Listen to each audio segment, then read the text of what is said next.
everybody, welcome back to my channel. Today I wanted to talk about seed starting. This is a question I get asked quite often by friends and family who are interested in starting their own gardening journey is, what do I need? What are the bare bones that I would need to purchase in order to have a successful season? And while behind me are a few different items that I recommend and I think are important when you're starting your own gardening adventure. We definitely upgraded our system and purchased a couple grow lights this year. Typically in the past we had just used our windowsill and the light that came in through there, but we found it wasn't enough. It created kind of leggy seedlings. Some things just really got stunted, and well, we don't have a lot of windowsills that get the natural light in, so having all of the seedlings started, we really had to rotate through each one and which one got the priority placement in the windowsill, which can be kind of annoying to have to constantly move your seedling trays around. So we purchased this General Electric grow light LED. Now you don't necessarily need the specific grow lights. Shop lights work just fine. You just want to make sure that it's going to be close enough to your plant seedlings and not something that's attached to your roof and trying to reach down onto a table or a shelf.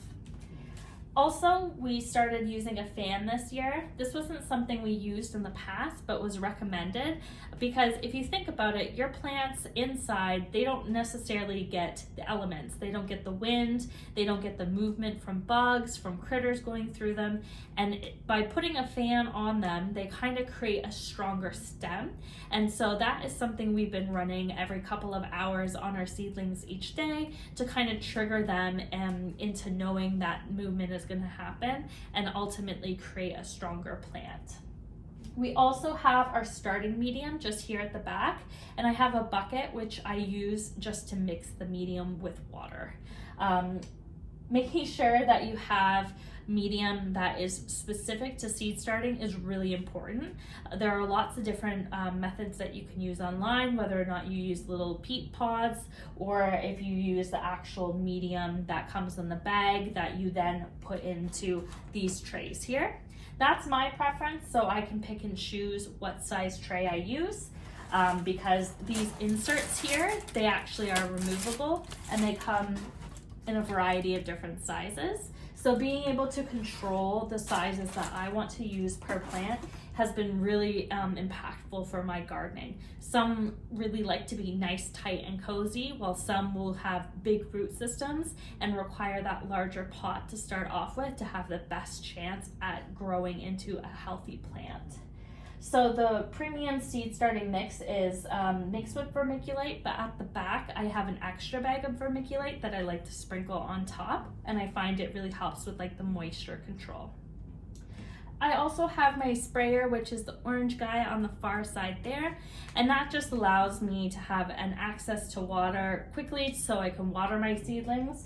I always bottom water, so I pick up these liners and I water underneath so everything can evaporate up, which I think is really important because some seedlings definitely do not like getting damp. And then finally, we do have some seeds in the back, and they of course are in my rainbow case, which I absolutely love. Having a spot that they are dry and out of the elements is really important for long-term seed saving. Just because if you are constantly moving them around and they get any kind of moisture in them, they can rot, and we definitely don't want that because we want to be able to plant year after year with the same package, just because it saves us a little bit of money. And as well, most seed packages come with quite a few seeds in them, and trust me, you do not need to plant them all in one season. And I guess not finally, because I totally forgot to mention, I also have plant markers, because you always want to make sure that you're labeling your trays just to make sure that you remember what varieties, when you planted items, and the general gist of your seed starting. So that's essentially it. That's all I recommend for starting seeds indoors. And if you have any more recommendations for me, let me know in the comments below, because I love hearing what other people use to have a successful season. It really helps us grow, and that's what this channel is all about. So if you like this content, like and subscribe, because we have tons more coming your way. See you later.